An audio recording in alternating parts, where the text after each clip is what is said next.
It was another one of those days. Long hours working on a project with unreasonable deadlines, and then trying to explain the impossible to the client. I've had a lot of days like that lately, mostly due to my usual work ethic and inability to say no. So I found myself at the local grocery store that evening, trying to go through whatever was left in the hot department at this late hour in search of a suitable dinner. It was a typical December weather day in the Pacific Northwest.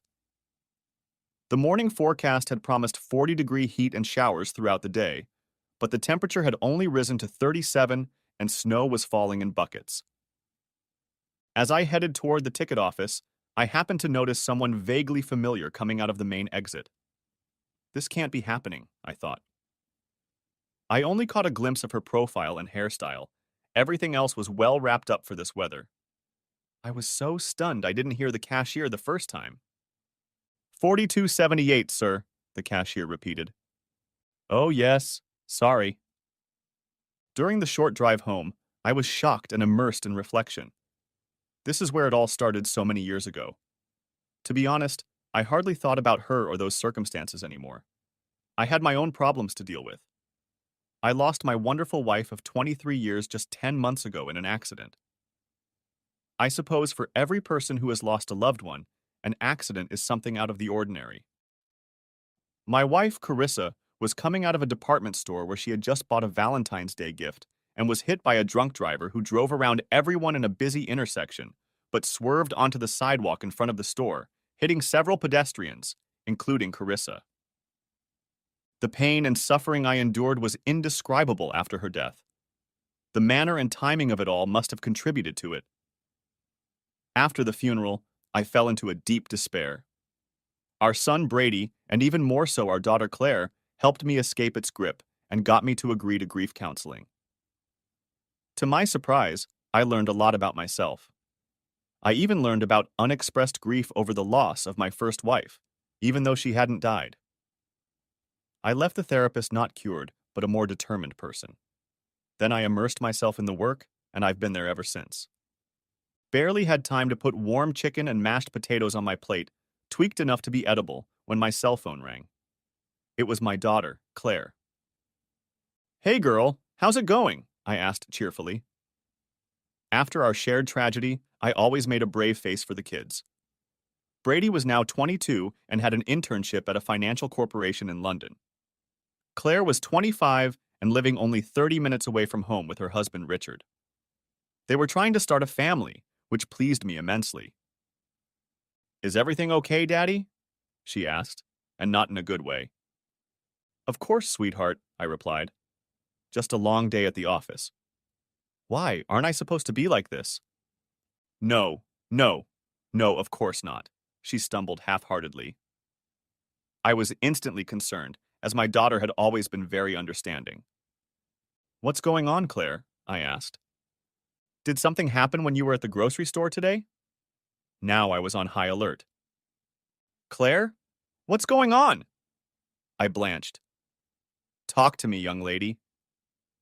Okay, Daddy, she tried to start again. Look, there's something I have to tell you and it's important. But I don't think you're going to like it. I won't interrupt you? Just my dinner, I told her. So if you don't mind listening to me chew, give it to me. It's about Mom, she blurted out. It was weird, since she always called Carissa Mom. Okay. I left her alone. Go on. Not Mom. Claire realized her mistake. My mom, Ivy. Just like that, and in the same instant, panic swept over me. Anger, worry, and confusion fought for the right to be the dominant emotion at the moment. What about her? My voice was firm. She's sick, Daddy, was her short answer. Very sick. And, I wanted to say, so what? But held back. Look, Daddy, there's a lot going on, she sighed. Maybe I should come over so we can talk it over. And I didn't want her to see the gamut of emotions that would surely flash across my face. I ignored her suggestion. It was a bombshell I needed to hear, after all. As far as I knew, Claire and her birth mother hadn't communicated since Claire was too young to remember, since about 1 year old.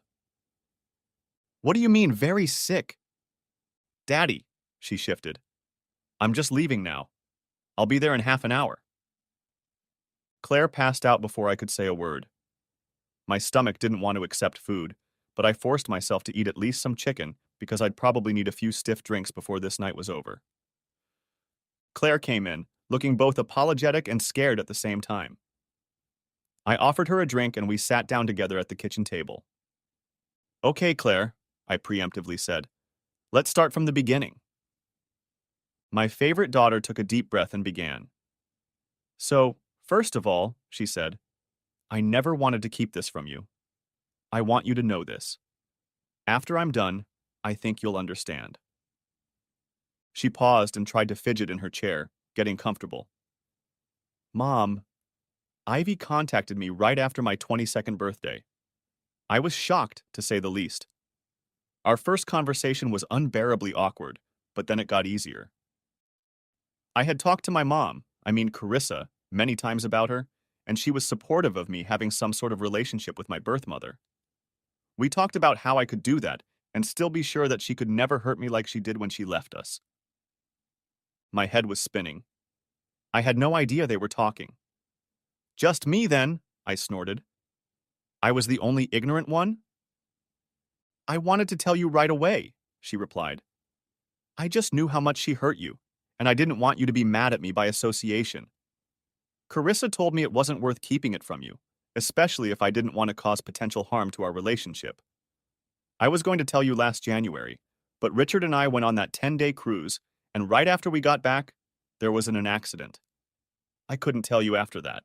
You were so depressed, even despondent. Last year you saw Christmas presents under the tree and asked when everyone was in the room, but I couldn't tell you. I knew I lied, and it hurt, because I promised myself I'd never do that to you. Go on, I said angrily, trying to keep my cool. We talked from time to time, she continued. We talked about what she did, to us and why. She would often apologize and I would get angry and say it was a little late. She never apologized to me. Anger was making me petty. That's for sure. And it's a good thing, because I never would have accepted them. I know, Daddy, she said soothingly. That's partly why I didn't tell you. Carissa made me realize that it wasn't about your anger at Ivy. It was about you and me being together as father and daughter. Anyway, last summer, Ivy called, and I knew right away that something was wrong. She was upset and told me that she had been diagnosed with stage 3 pancreatic cancer. Of course, she was scared. I went with her to some of her appointments. I attended the first round of chemotherapy.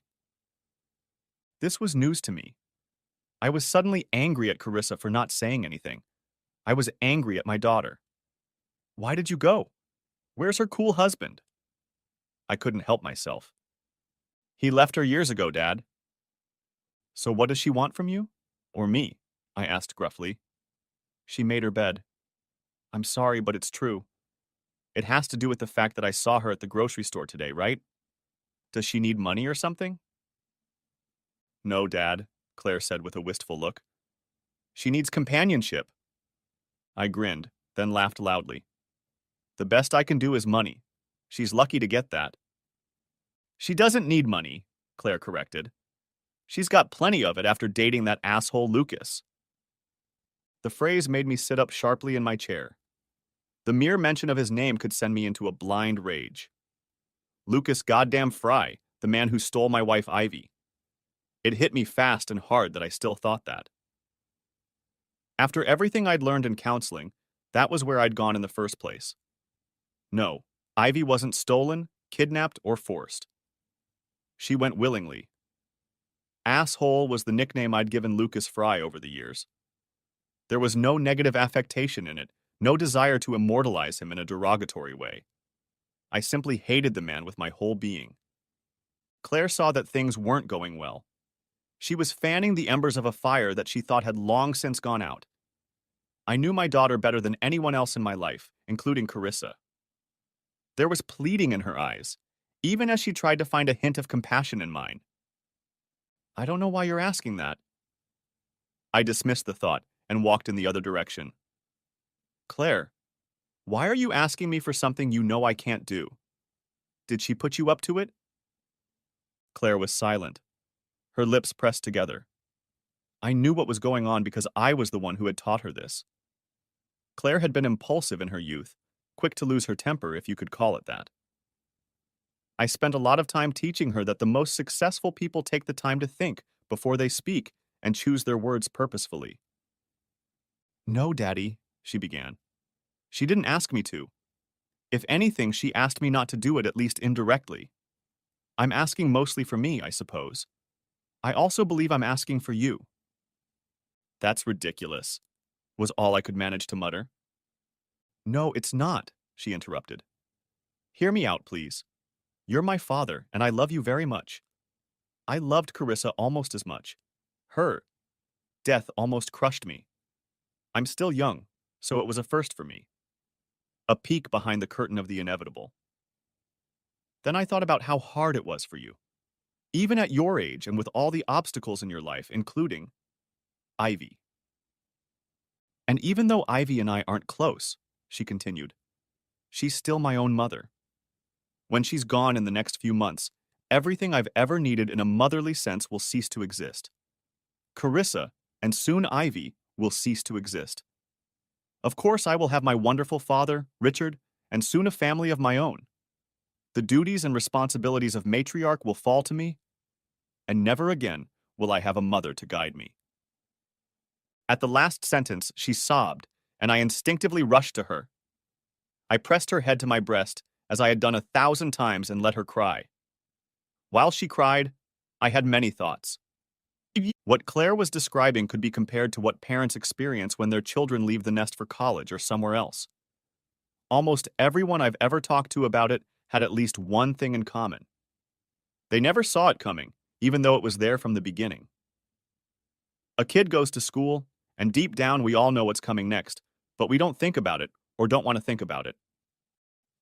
Then one day, the kid comes home with a pile of brochures, and it's like waking up and having a glass of cold water splashed in your face.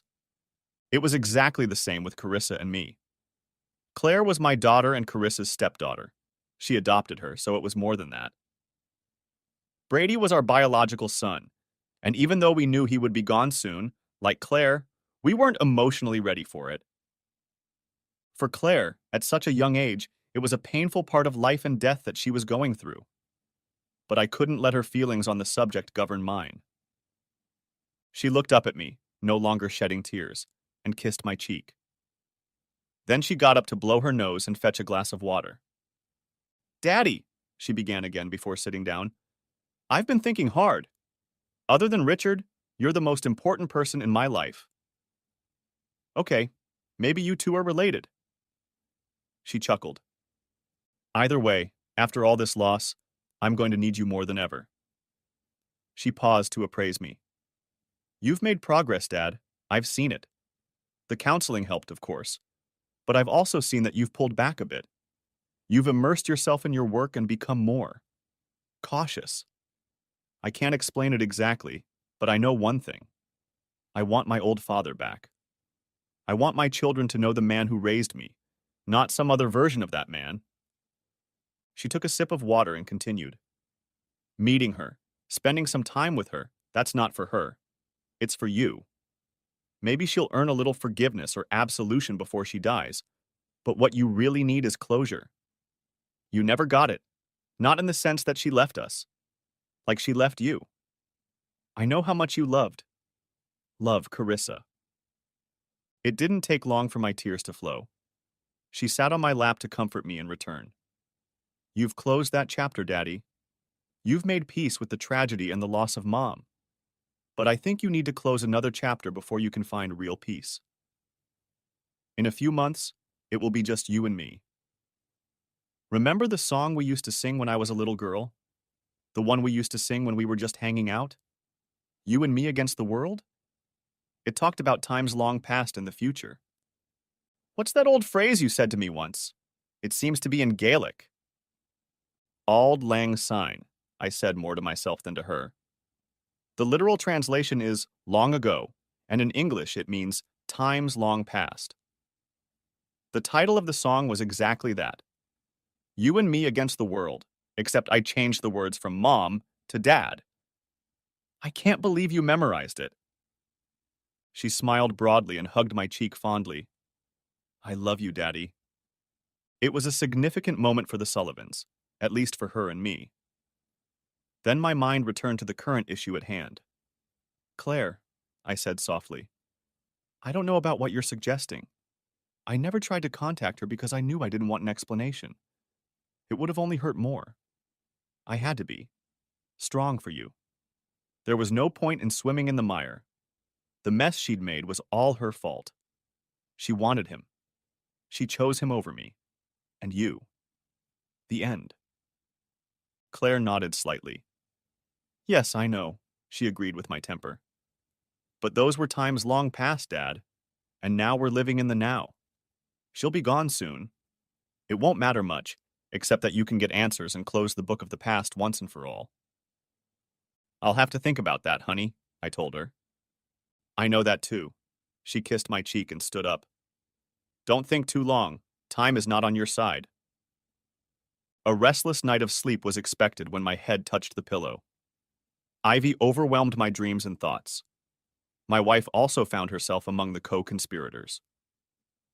In one of the dreams I recalled the next morning, Carissa was sitting with me on a Victorian bench in some garden. She was holding my hands and explaining that Claire needed her help, and she couldn't risk hurting me after all these years. I found an old Helen Reddy song on YouTube and listened to it while I shaved the next morning. It brought back a lot of memories, both good and bad. I figured as much. Ivy wasn't exactly trying to hide it, so it was easy to get suspicious.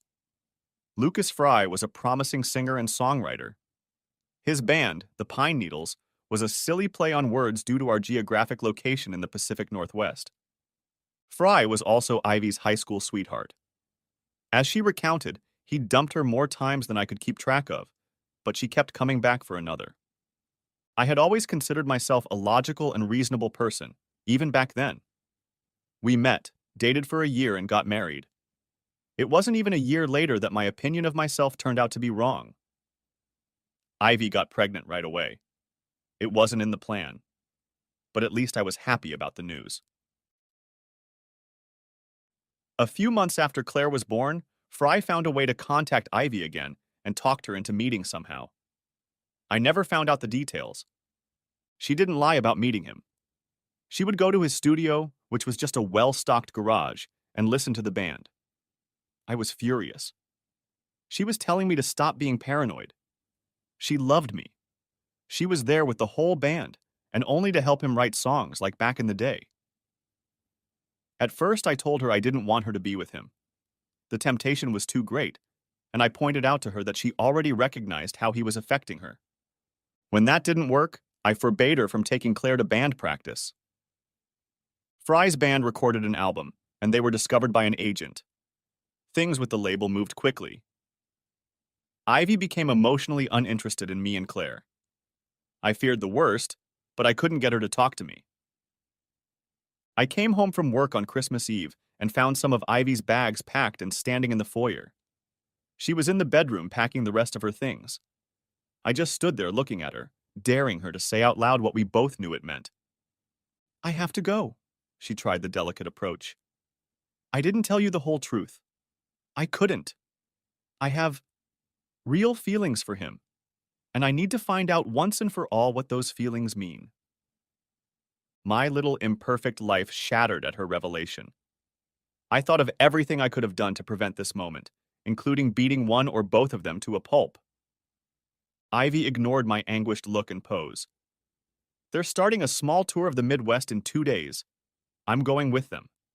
I'm sorry to burden you with this. You're not sorry, liar, I spat. Damn liar. What about Claire? Does she mean as little to you as I do? Ivy didn't answer. She grabbed her last bag and headed into the living room. In a last desperate attempt, I blocked the hallway. You're not going anywhere, I shouted. Not as long as you're my wife. She paused to gauge my anger. At least it seemed that way to me. After all these years, I couldn't remember all the details. Ivy slowly set her bag down and, looking me straight in the eye, said, "You can't stop me, Mark. I'll just call him or the police." "Of course," I laughed. "Call him right now and tell him to come get you. I'm begging you." Ivy looked at me strangely, like she didn't know me very well. She walked past me, dragging her suitcase behind her. I wasn't going to stop her, and that's when it hit me. It also hit me that I didn't want to do this anymore. She carried the big suitcase out the door and somehow loaded it into the back seat. When she came back for the smaller one, she stopped and looked at me blankly. "The tour runs through January 14th. I'll be back on the 3rd or 4th. I'm not going on a vacation or any adventure. I've got some things to figure out, and then I'll be back. We'll talk then." "Mark, look at me," I cut off, overwhelmed with a wide range of emotions, and she noticed it. On the table is a detailed list of care for our daughter. I feed her very infrequently now, but there are 4 bottles in the fridge in case she gets cranky in my absence. I was still in a bit of shock. She walked over to me and said, "I'm sorry," and tried to kiss me. Something snapped me out of my reverie, and I quickly pulled back defensively. For some reason, this elicited a hurt look from Ivy, but she recovered, turned her back to me, and headed for her future. I never saw her again. The note, I can't call it a letter, came on January 2nd. She knew right away that she and Lucas were meant to be together. She didn't want to take our little girl away from her father, and since Fry was suddenly in a win-win situation, she didn't want anything from me, not even our house. In return, she simply asked me to treat Claire like the treasure she was and raise her properly. My parents and sister were shocked and outraged. Mom and Dad found out about her betrayal at Christmas when they called. They had moved to Southern California the year before to be closer to my little sister. When they moved, I thought, as I suspected, that they favored my sister over me. But that turned out to be wrong when, right after Christmas dinner, Mom and Dad went to the Los Angeles airport and flew over to help me with Claire. Looking back over the years, I was certain that Claire wouldn't have survived if it hadn't been for my mom. Even with the notes left for me by that slut, I had no idea how to care for Claire. Mom had told me many times that I didn't value myself enough and that people, moms and dads, had had to tough it out for millennia. Dad gave me moral support, and we spent more than one late night consoling over Ivy's actions. He took care of me, and Mom took care of Claire. The day after receiving Ivy's note, Dad told me to take it to a lawyer and begin the process of getting legal custody of my daughter and laying the groundwork for recognizing her as abandoned and neglected. Strangely, I didn't hear a word from Ivy's parents. They never seemed too interested in me, though it wasn't outwardly apparent. I felt it rather than saw or heard it. They probably thought Ivy had changed her residence. A year and a month later, I met Carissa at a specialized daycare center for single parents with children under the age of 3. She had a double degree in child psychology and child nutrition. We hit it off right away, but I was still a very damaged soul. I didn't trust people, and my faith in humanity was severely shaken. I constantly wondered why a woman like Carissa would fall in love with someone like me. What did she want? That was the question I inevitably asked myself. My future wife guessed my dilemma but didn't challenge it. She kept it to herself and was patient and caring with my heart and mind until I finally came out of my condition and fell head over heels in love. My love for her and her untimely death weighed heavily on me that day as I thought about her and Claire going behind my back with Ivy. I felt like a traitor. I wondered how many other things my loving wife was hiding from me. But strangely enough, by the evening, my feelings for Ivy had softened. Completely? No.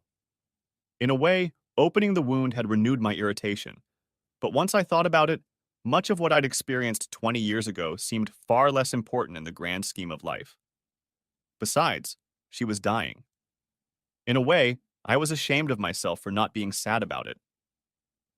The truth was that she could no longer harm Claire or me.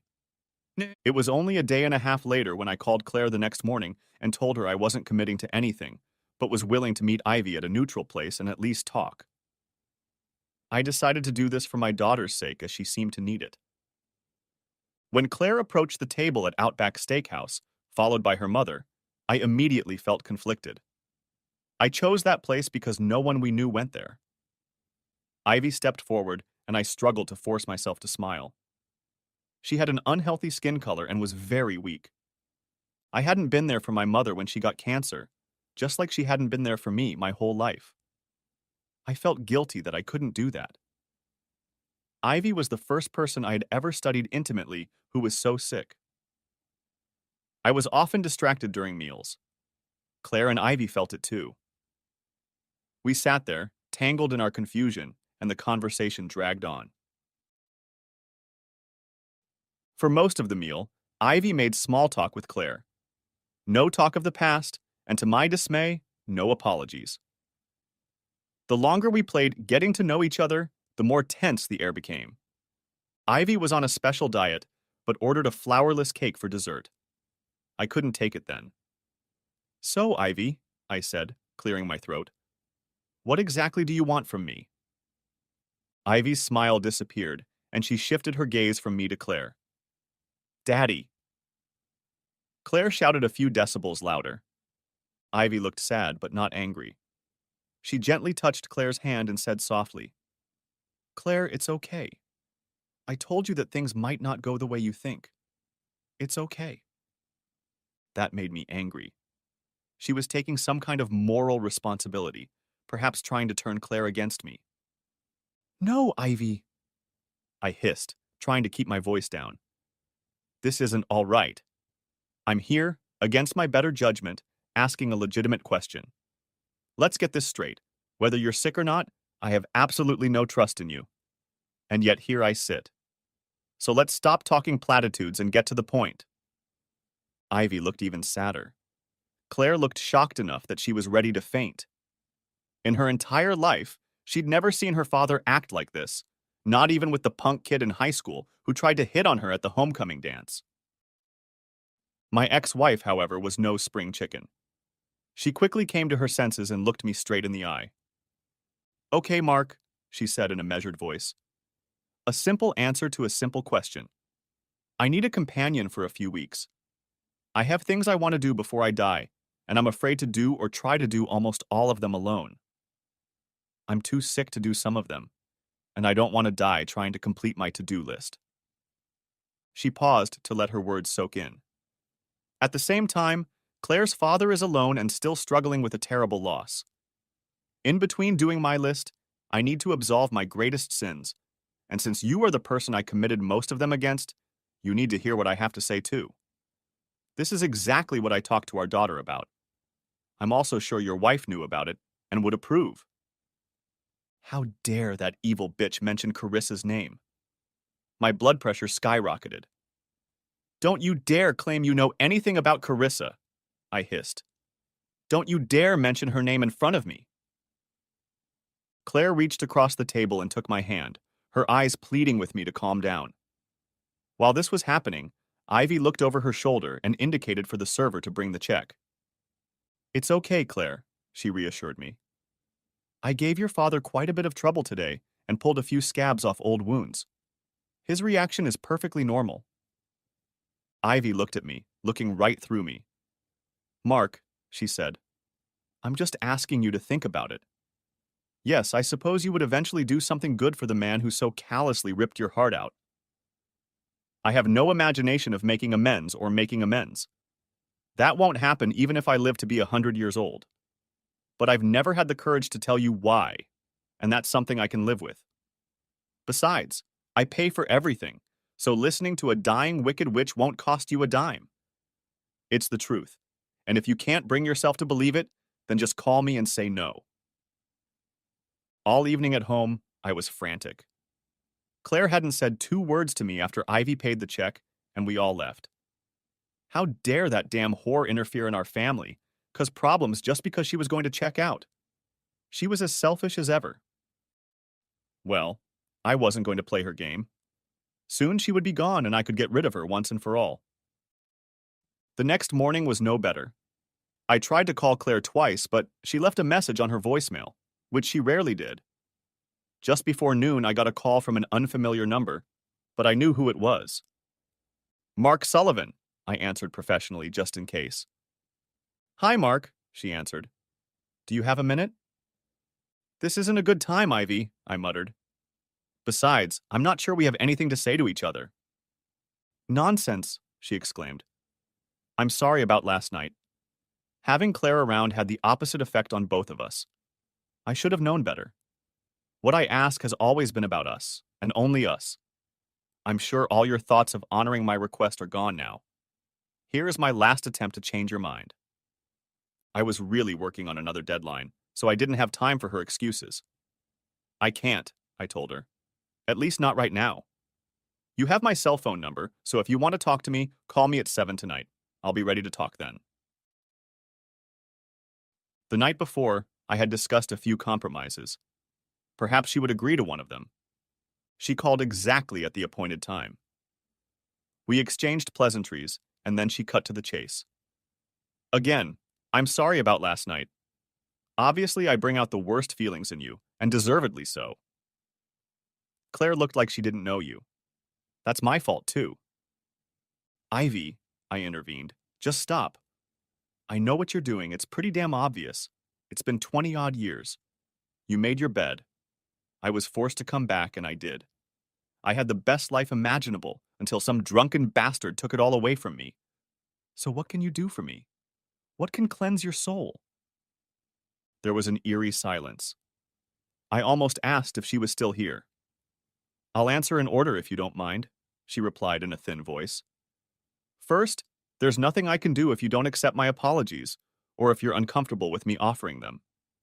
You have earned them, and repeatedly. I won't stop offering them. Secondly, she paused briefly. The man who loved you the most? She told Claire that her father had overcome every obstacle in his life, and that she was very proud of him. If there's anything left unresolved, it's what happened between you and me. I have no idea what exactly it is or these things, but I have a good idea, and if I can help make you whole, it's the least I can do before I die. I said nothing, and she finished. And finally, I doubt anything can cleanse my soul. But on my wish list is the possibility of my own redemption. I'm selfish again. At the very least, to explain myself to the person I hurt the most and maybe give them something they need to complete. I pondered her words. I told her that I had my own business, and I couldn't just take a month off to whimsically chat with her, even if I wanted to. I told her that any time we spent together would be mostly for Claire's benefit. I told her that no matter what she said, she shouldn't expect forgiveness. I then laid out the parameters.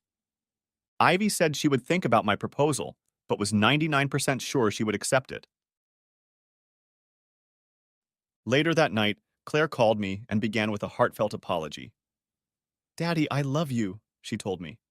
I'm really glad you decided to give her a chance, but I also never knew how much you were mad at her. Don't get your hopes up, honey, I said. We have a lot of baggage, and neither of us can predict the exact outcome. I might even end up being angrier at Ivy than I've ever been. The next day, Ivy texted me and agreed to my terms. It was the strangest contract I'd ever been involved in. I gave Ivy a choice of just two, items from her wish list. I wasn't going to spend the entire month with her. She asked for one more. Will you let me spend at least part of Christmas with you and Claire? That was it. I either lost my mind or was unexpectedly generous and told her she could. She chose one simple request, which was that I accompany her to the top of the Space Needle at sunset. This request seemed suspicious to me. She could have easily taken a plane to Seattle. We lived only 3 hours away by car. Ivy could have taken a cab or Uber to the park and taken the elevator down. The Tuesday before Christmas, Ivy and I drove to the airport and boarded the plane. The ride was terribly awkward. I decided that Ivy must have changed her mind about her plan. She was a little more chipper than she had been that night at the restaurant, but her skin color was awful. I couldn't help but sympathize with her. While waiting to board our flight, Ivy broached the subject of Claire's childhood. Was she a happy child? She asked cautiously. Did she need any kind of special counseling? No, I answered evenly. She was only 2 years old when Carissa appeared in our lives. She was too young to remember or understand. I was different. I had no idea why I said that. I promised myself over and over again that I would talk about my feelings as little as possible during those dark days. She left the phrase and seemed to reflect. It seemed to me that things were not going right, but I bit my tongue. This was her show, and maybe she'd cancel the whole damn thing. On the airplane, Ivy dozed off almost immediately. I wondered how much of her fatigue was due to her illness and how much was due to the medication. Her face, relaxed in sleep, seemed younger. It was more familiar, like it had been when she had not yet left. Then I thought of her and Fry, and I had the urge to strangle her in flight. It would be a much more painful fate for her, I decided. Ivy took a long time to recover after the plane landed. It could have been the effects of the medication, too, or more likely her muscles had betrayed her. Betrayal, I thought. Sit. I helped her to her seat at the gate, and she pulled a box of pills out of her purse. She seemed to double-check the many pills before she swallowed them. I'm sorry, she said. I want to enjoy this. What Ivy didn't know was that I'd made reservations at a very busy haute cuisine restaurant in the Needle.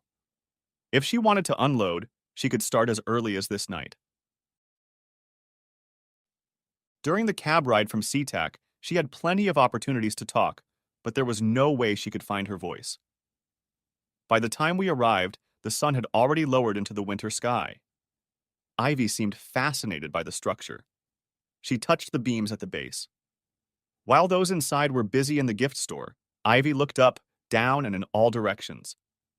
She amused me. I knew it was her first time up there, but it was like she'd never been anywhere high and wasn't surprised. As we rode the elevator, she squeezed my hand tightly and leaned into me for support. It wasn't an endearment. I walked her to the west side of the building and we had to wait for a large group of tourists to take their pictures.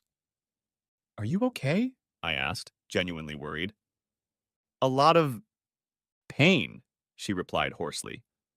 I'll be fine. Seeing an opening at the railing at last, I guided her there, letting her hold onto the barrier. I expected her to want to take some pictures, maybe even pose with me. I was prepared for that, but to my surprise, she just stood next to me and watched the sunset. It's beautiful, she said in a barely audible whisper. She wasn't talking to me. She wasn't talking to herself or anyone else. As I pondered this first of her last days, emotions overwhelmed me. I had hated her for so long that I felt ashamed that I had any compassion for her. There was guilt, too.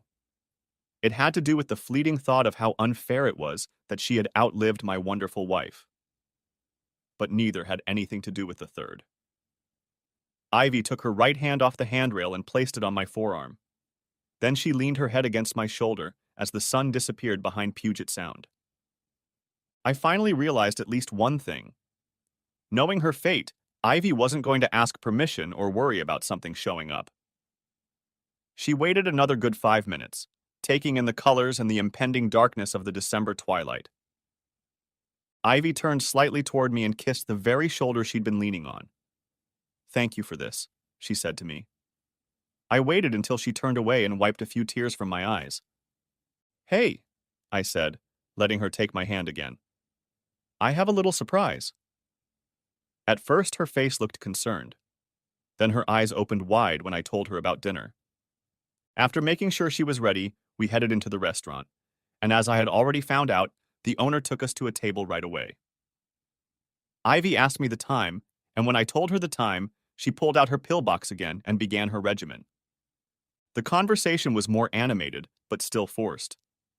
She wanted to know how I had managed to build the business so well while taking care of Claire. I told her about my parents' arrival that first Christmas. She seemed to keep forgetting that Carissa had come into my life shortly after she left me. How long have you known? It sounded sudden. I immediately caught her gaze. How long did you know about me and him before I left? I suspected. I took a deep breath and continued. It wasn't that you were hiding it, more like poking me in the face. I tried to pretend it didn't happen. Ivy nodded slowly, mulling over her next words. It was more guilt than anything else. She said it so nonchalantly that I was taken aback. Hardly, was all I dared to say. Yes, she said very quietly, probably not wanting to overexcite me in a crowded place. I was a very confused. Maybe not. Probably more like a very confused monster. But I still knew what was right and wrong. You were my husband, and I was supposed to fall in love with you. We had just had our first child together.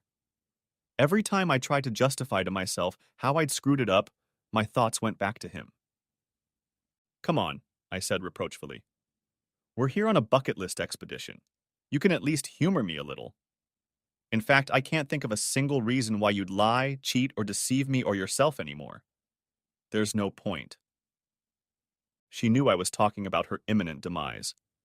Her attentive face suddenly contorted as if she'd had a cucumber inoculation. After a long moment, she surprised me. Yes, she said, you are right. Some habits are hard to give up, especially if you're constantly lying to yourself. She must have noticed the change in my gaze. Mark, please do me a favor. No matter how much time we spend together, please, when you see bullshit, call me that. I should have talked to you back then. Okay, I replied. When did you decide to leave with him? That question surprised her. I wasn't going to be the only one. Fry found out about the tour 4 days before Christmas. He asked me to go with him.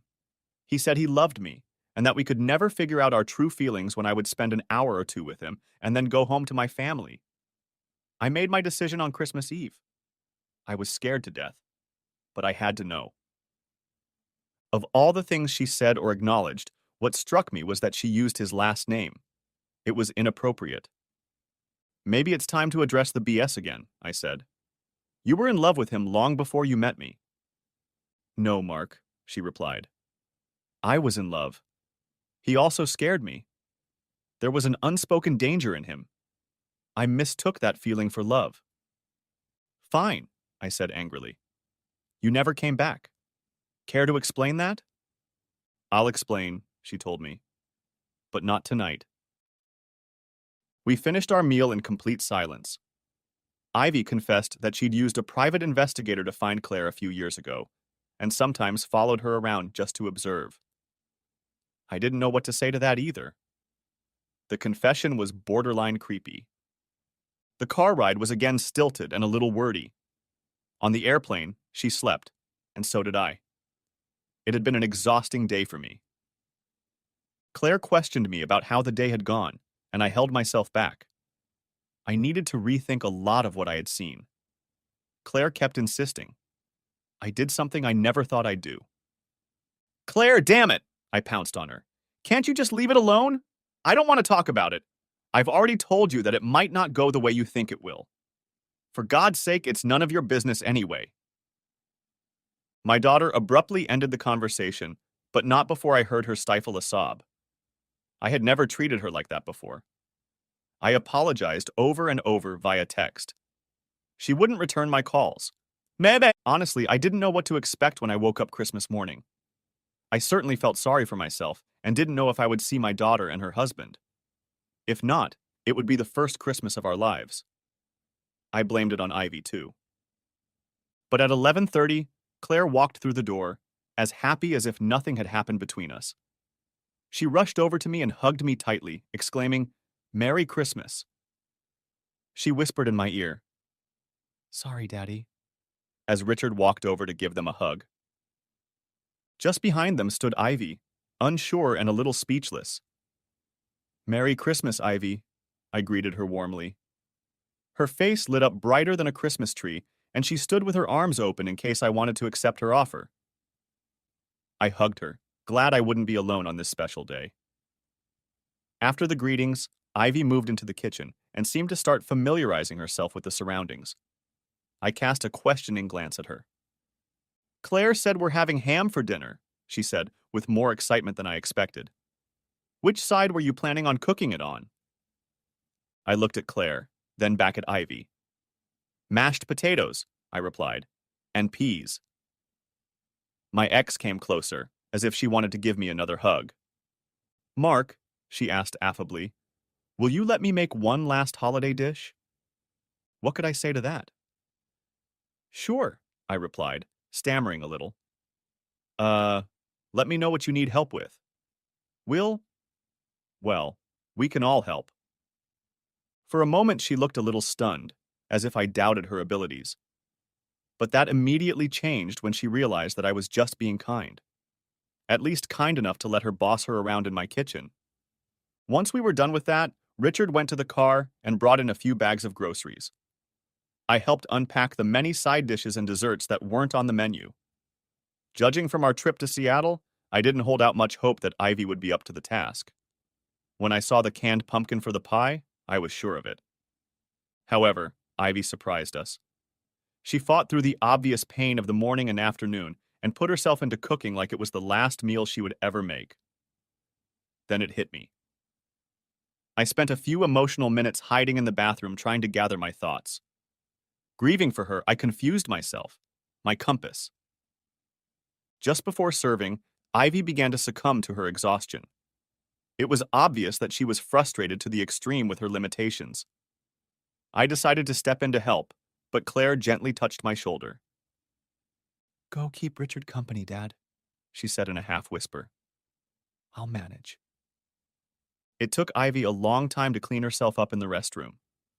I was worried enough that I decided to check on her by asking through the door. I'm fine, Mark, she said. I'll be out in a minute. Dinner was exquisite. She'd never cooked anything even close to similar when we were married. Wow, Ivy, praised Claire. Where did you learn to cook like that? My ex-wife seemed to ponder what to say and how to say it. After I left, she paused again. I decided I was going to start doing something I liked or had always liked. I took cooking classes for 2 years and then went to a local culinary school for 2 semesters. You're very talented. I didn't know what else to say. It was a shame that now, at the end of the day, she was so successful. Of course, I never found out when she dumped the asshole or if he dumped her. That's something we won't talk about that evening. After getting cleaned up, we sat down in the living room and Claire began handing out gifts. She handed me a card first. I had to wonder because we always had a tradition of opening gifts first and then cards. Inside the heart card was a black and white photo of a sonogram. I looked at it perplexed. Yes, Daddy, she squeaked excitedly, jumping into my lap. You're going to be a grandpa. There was an uproar and congratulations sprinkled all around. I hadn't seen a smile like that on Ivy's face since she'd left a few months ago. When Claire started handing out the gifts to Ivy, I felt a little uneasy. Richard, being a handy guy and a newly announced father, opened a $2,500 Home Depot gift card. He seemed to turn to me as if asking permission to accept it. I sat motionless. Claire's gift had become the cursed gift. There were actually 2 gifts. The first was $1,000 worth of diapers. Claire didn't like it, but Ivy wouldn't be the first parent or grandparent to offer such a gift. When Claire found she had one more to open, she looked at her mother reproachfully. Inside was a felt box containing a Tiffany necklace made of Akoya pearls, a piece of jewelry worth between $2,500 and $5,000. No, Mom, she stammered. Ivy, I can't accept this. It's too much. The words left unspoken spoke louder. Claire's love, respect, and forgiveness were not for sale. Ivy realized this immediately as a few tears rolled down her cheek. Ever since I allowed this little party, I kept thinking about what gift to give Ivy. The option I kept coming back to the most was the biggest lump of coal I could get. I also considered not getting her anything at all. But at that moment, I decided to offer something that was somewhere between 5th and 10th on my list. I excused myself to the bathroom while the 2 women quietly debated the merits of the gift. I returned with a small wrapped box and held it out to Ivy, interrupting the ongoing argument. She looked at me stunned. Soon the unwrapped box was quite recognizable. It was the kind you'd find at a game store or novelty store. Ivy immediately guessed that the item was more from our generation than Claire's. It was an old game that lovers shared after a wedding or on Valentine's Day. A bunch of coupons giving each other something of value, sometimes redeemable. She looked at me with anticipation and fear in her eyes. She realized that the contents could be good or weird, or they could bring the holiday to a quick end. Carefully, she removed the lid. Inside lay a lone coupon. It read, "One free life mistake repellent. You are forgiven." Ivy's eyes rolled upward. Claire and I quickly shortened the distance, with me getting there first. She didn't faint, but she would have fallen off the chair without my intervention. Richard ran to the kitchen for a glass of water, and Claire knelt in front of her mother, asking if she was all right. We didn't get to Richard and my presence until 30 minutes later. Next chapter. Claire hugged me in the back seat of our car, saying goodbye to me and something else. Richard helped Ivy down the cruise ship gangway and waited for the steward to return with the wheelchair. "Try to have fun, Daddy," she said affectionately. "And please, whatever happens, don't kill her." She smiled mockingly, cupping my cheeks with both hands. I smiled back.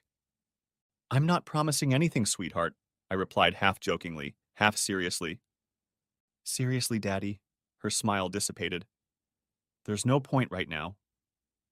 Of course, she was right. Ivy was in decline, and we'd all seen it over the last week. Christmas Day had started out with a burst of energy for her, but at the same time it had been hard. She had only 2 days to recuperate before leaving on her trip, if at all she could go on the mend. The same steward gave Ivy a free ride to our room at the bow of the ship. I guessed that in a way Ivy wanted to look forward instead of looking back. She would be embarking on a new journey in a few weeks, if you believed in such things. Getting comfortable, I asked what she wanted to do. "Can we look around the ship?" she asked, "and wave to the people on the dock as the ship pulls away?" Partly she reminded me of happier days before. Partly she reminded me of Claire when she was a little girl. When I offered her a chair, she immediately declined, but I was ready for it. "The ship is as long as 3 soccer fields, Ivy," I scolded. "Do you want to have fun and see everything, or do you want to stop for a break every 10 minutes?" She hesitantly agreed. I got the impression she wanted to hold my hand rather than push me along behind her. But I pushed her for the next few hours. On the senior deck, she rose from her chair to play shuffleboard with me. Otherwise, it was a solemn and awkward day, comparable to our trip to the Space Needle. There was still an 800-pound gorilla looming over us. I tried to pamper Ivy. Perhaps that's not quite the right word. As we stood on deck watching the ship round the Canadian coast, it started snowing. I tried to take off my scarf and wrap it around her to keep her warm. She emphatically told me to stop. She didn't want that. Other incidents during the day were akin to annoyances, childish outbursts. I was beginning to curse myself for agreeing to accompany her. For dinner, we ended up at the first mate's table.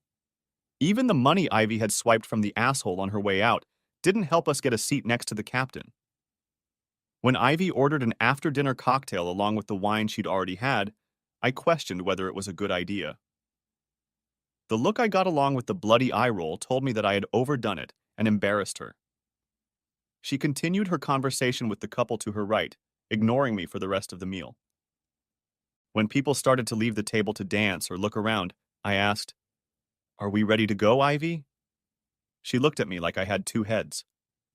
"What?" she asked softly. "No. The evening is just getting started, and I'm having fun." That look and the sarcastic answer were almost forgotten memories from our past.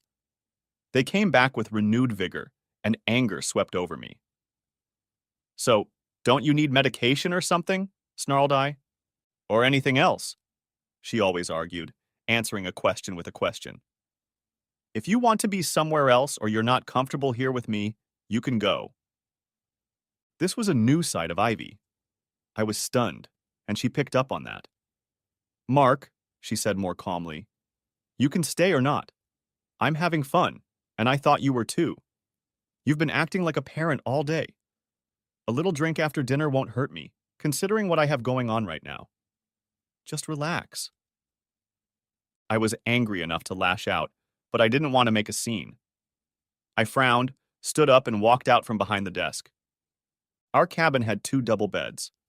I got ready, but it was only 10 o'clock, and I lay there thinking about how I was going to survive the next 4 days. The ship wasn't due back in port until late afternoon on New Year's Day. Ivy was dying, and nothing could change that. I talked myself into thinking she needed my company so she could talk about her transgressions, to confess her sins. Now I saw that she was still the same selfish Ivy, having fun with strangers instead of doing important things. And not so long ago, she'd brushed me off because I'd tried to look out for her. Screw it, I thought. I can use the size of the ship to my advantage for the next few days, and she'll find someone else to push her weak ass around.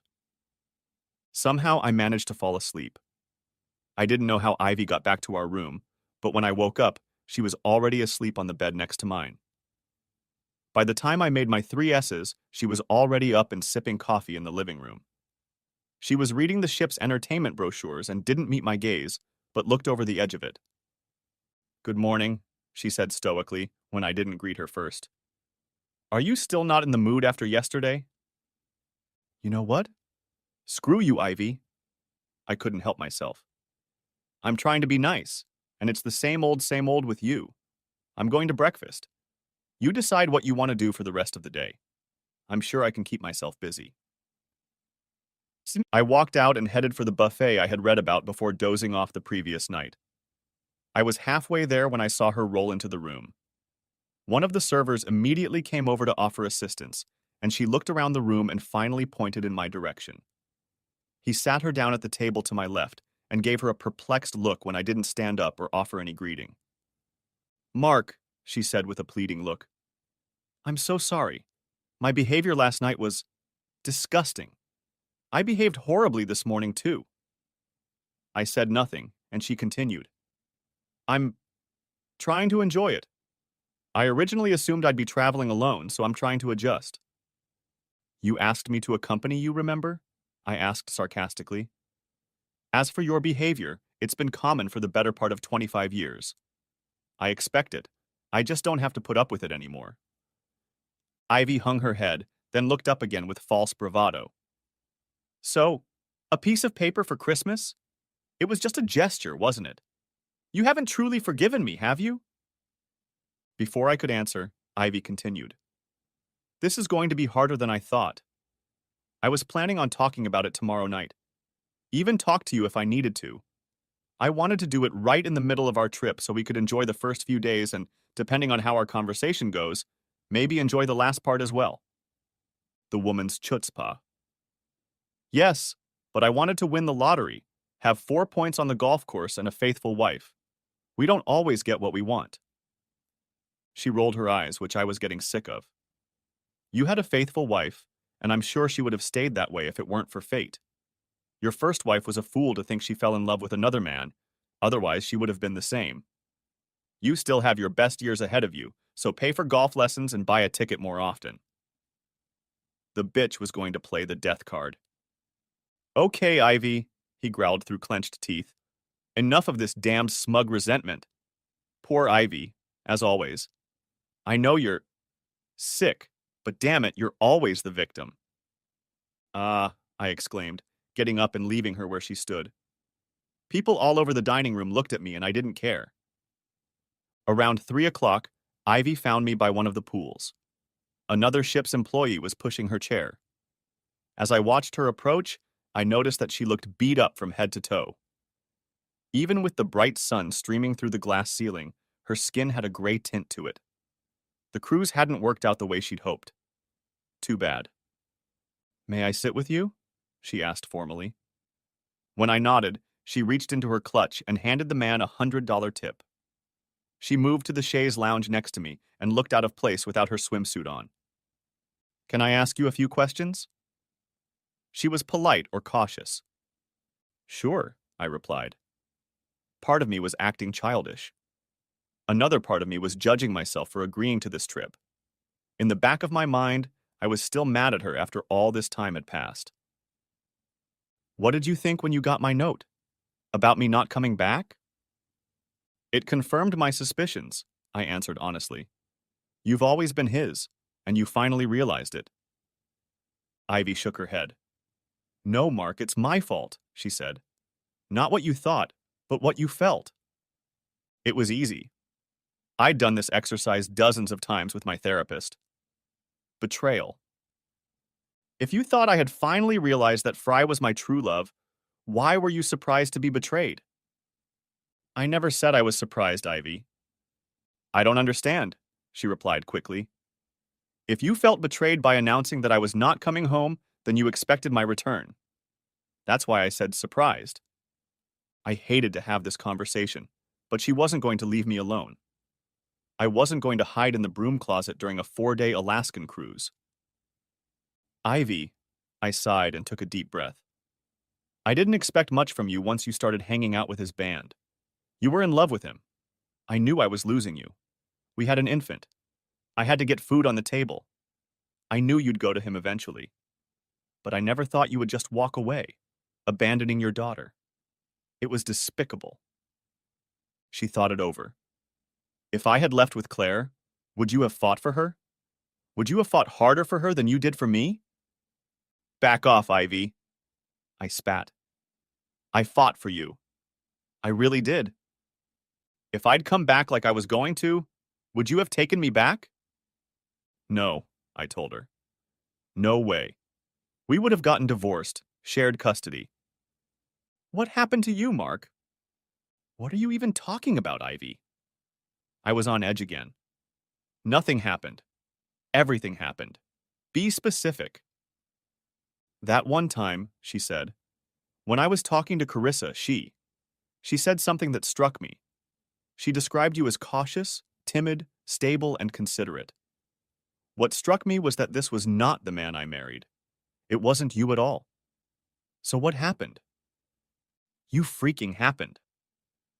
I needed to calm down.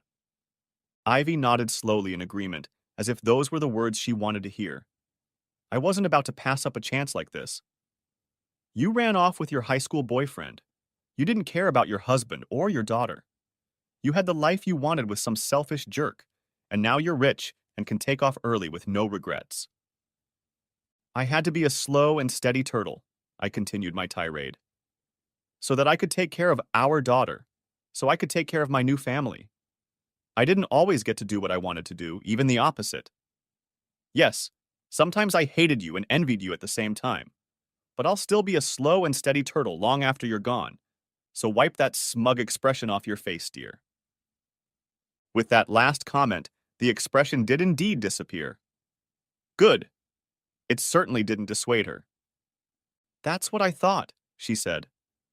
And if I could assume that you were leaning on Carissa as much as she was leaning on you, and then she just left. My need to know where she was going with this overrode my desire to get her to stop talking about my sweet, wonderful wife. She expected me to brush it off, but I didn't, and she continued. You were doing everything right. In your mind, you were on the right track, as was your life, until the accident happened. Is that right?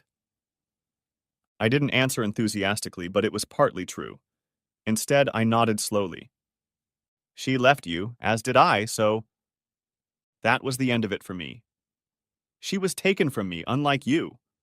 Don't you dare equate the two events. She never had any intention of leaving me. Then why are you still fighting it? She cut in again. Everyone knows it was an accident. Maybe you were playing it safe for the greater good, but why aren't you moving on? What's holding you back? I'm not. My thoughts scattered in different directions. I'm not. I'll move on, in my own time. Just like that. Ivy didn't say anything else. She just stared at me, waiting. I loved her. I was no longer in control of myself. I loved her more than I loved anyone, ever. Shit. She's been taken.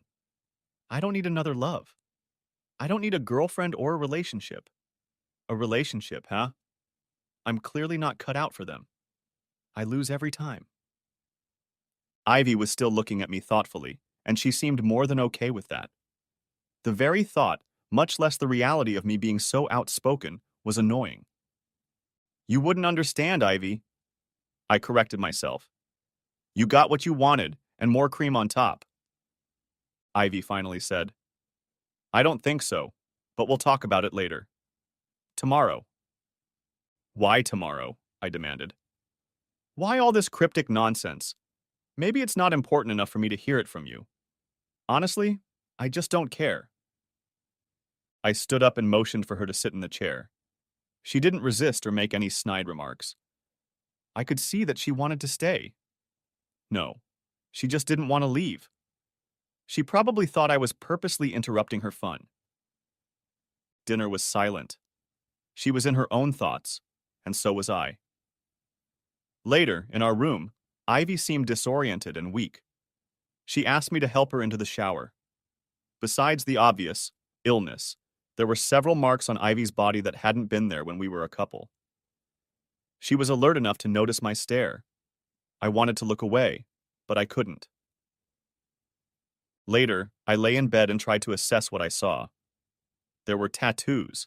I'd expected to see them, but the sores and scars that looked like burn scars spoke of what? Resentment? Self-deprecation? It made me wonder about her life after Claire and I, and whether my assessment might be wrong. In the morning, I found Ivy at the kitchen counter, writing furiously. She absent-mindedly greeted me with a good morning. I went to take a shower, and when I came out after getting dressed, Ivy announced the plans for the day with a wide smile on her face.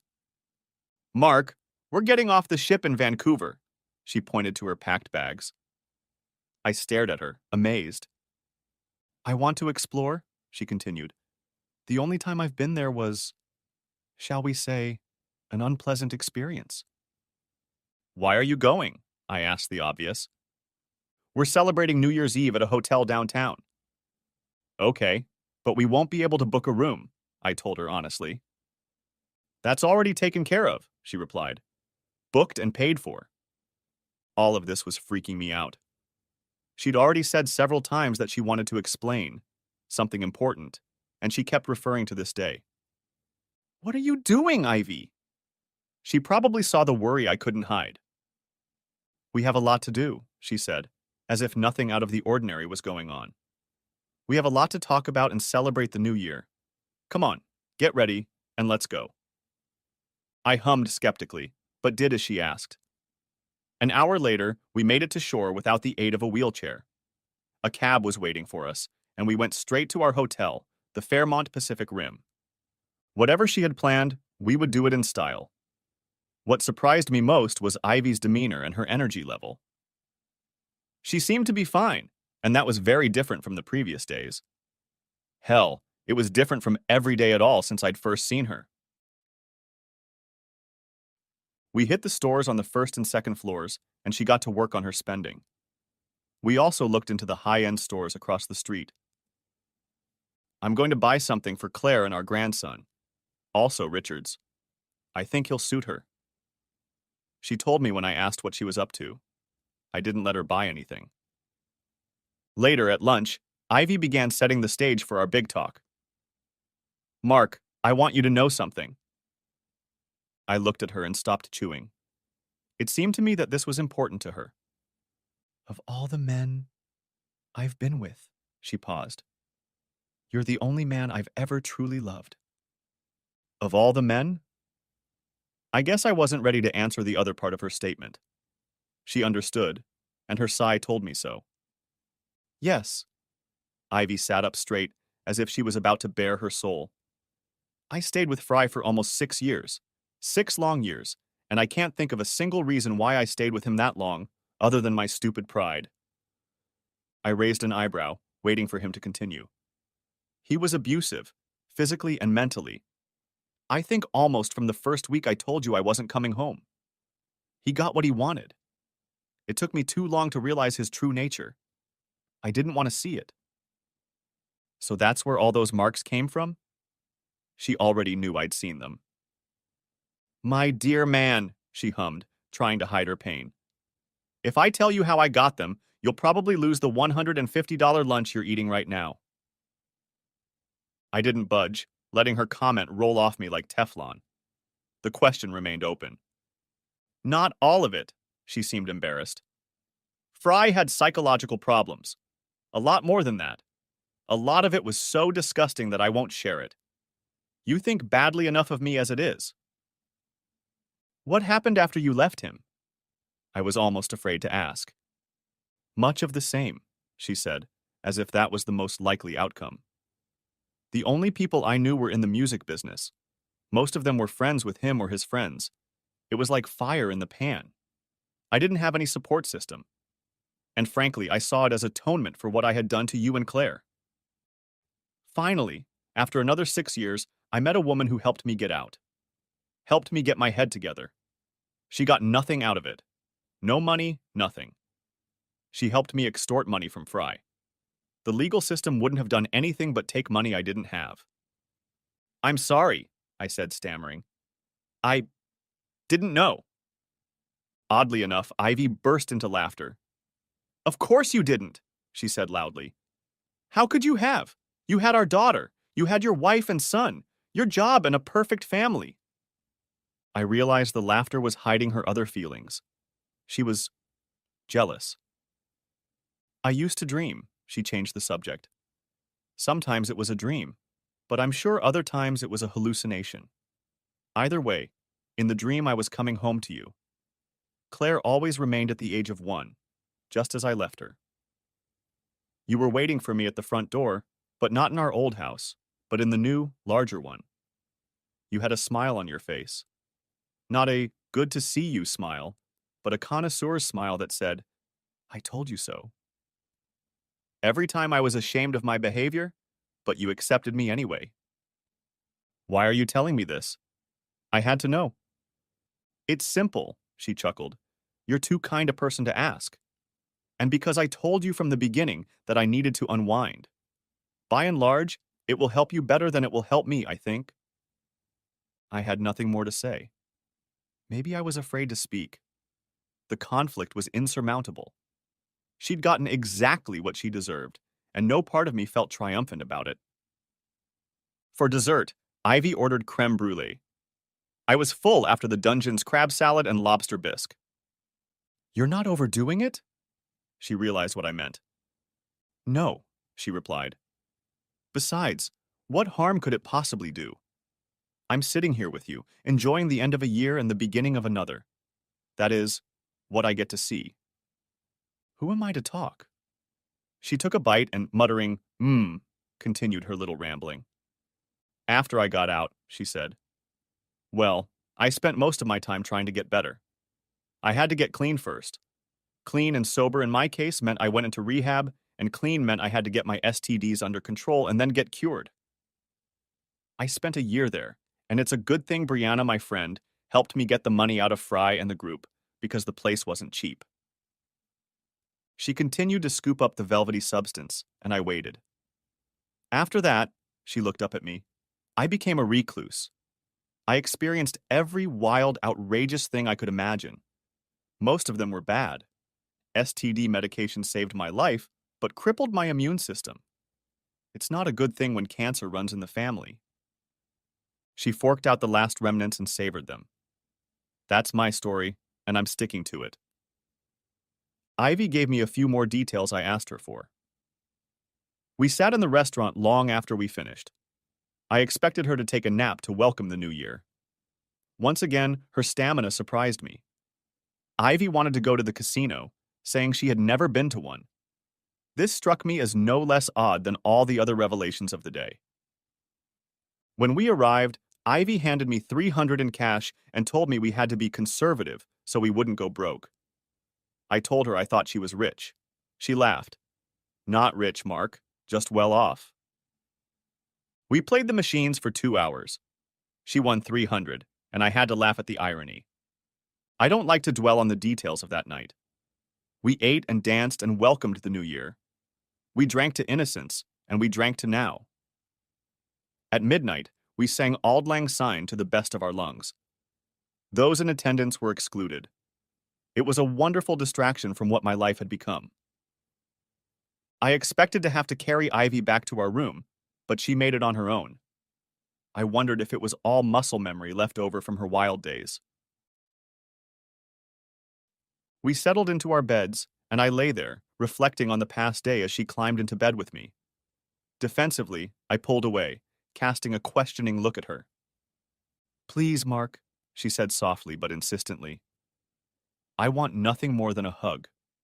This is our last night, and I want to fall asleep next to you at least one more time. I gave up. Why? I'll never know. I had 100 good reasons not to, and I was ready to lay it all out for her. But I didn't. In the morning, I woke up before she did and quietly went to the bathroom to do my morning chores. 25 minutes later, I came back and found her there, still sound asleep.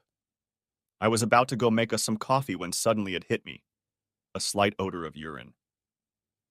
I walked over to her bed. The sheets and comforter were up to her neck. I carefully pushed them aside. As gray as her skin had been over the past month, the color I saw scared me enough that my heart skipped a few beats. Her face was cold to the touch. I put my ear to her nose, even though I already knew what I wouldn't find. My fingers found no pulse. The next few hours passed in turmoil. Police, paramedics, medical examiner. I was questioned, or rather, harassed, until one of the officers found the information Ivy had written down in her purse. She told me about her illness, gave me doctor's contact information, and explained that we had one last holiday to celebrate her life. It was over the top, but she made it clear that she knew she could pass away during our time together and that I was in no way responsible. After reading what she wrote, the attendant actually dressed Ivy, which amazed me. I didn't think this could happen in the US even with a note. After Ivy was wheeled away on a gurney and the others left, I sat on the couch in a depressed state and cried. Damn Ivy, what a selfish bitch she had been all the way. Nothing like leaving with a bang. But then I wondered, really wondered, why was I here? What was the point? Then I cried even harder. Then I realized that I'd been sitting here for a long time. The clock read 4 o'clock in the afternoon. I had to call Claire. That conversation lasted another hour. The front desk didn't even bother me to check out. Why would they? I rummaged through Ivy's purse, since I had already decided that she had punched her own ticket. There was nothing in there. But in her suitcase, I found a letter addressed to me. Mark, if you're reading this, I owe you another apology. This seems to be the story of my life. I'm so sorry. I'm sorry for every little thing. You're the best person I've ever known, and unfortunately, I've known too many.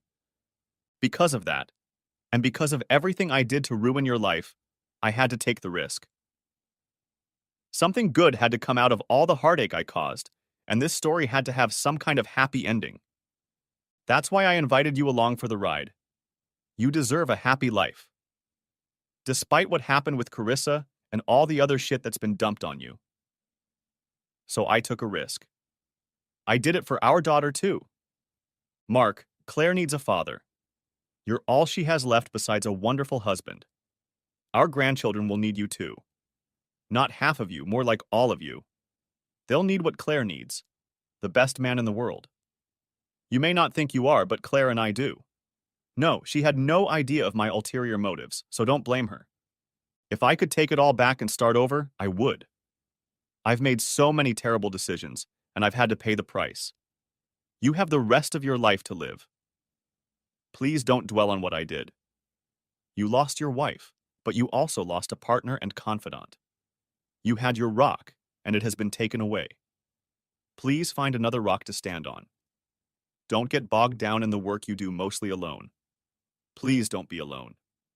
You are not me, and you deserve better. To help a little, in my will you get $2.5 million. I leave it solely to you to dispose of as you see fit. I trust you to take care of Claire because you've always taken care of her. Help yourself. Find something you're passionate about and pursue it. My undying love, Ivy. It was snowing thickly the morning of Ivy's funeral, and the dampness added to our mood. I hugged Claire tightly while the Reverend read the passages. Afterward, Claire said a few kind words. We were the only ones present, and as we turned to go home, the snow turned to rain. Ivy had successfully accomplished her mission. Claire and Richard had a beautiful son, Mark II, very much like Claire's mother. I took most of the money, and with Claire's blessing, we started two foundations, one for battered women and one for legal and financial assistance for uninsured victims of automobile accidents, which we called the Carissa Sullivan Foundation. Brady moved back to the States and became the director of both foundations. Even though we had extra work, we were committed to spending more time together as a family. By the time I turned 65, both of my children were married, and I had 4 little grandchildren to dream about. In her final days and hours, Ivy embraced the concept of selfless care for others. In my eyes and in Claire's eyes, she deserved at least some redemption. I will never be entirely sure if this was her plan, or if her true intention was to make amends by helping me through Carissa's death. Either way, it worked. The end. Thanks for watching, I hope you enjoyed it, so subscribe to my channel and watch the next video.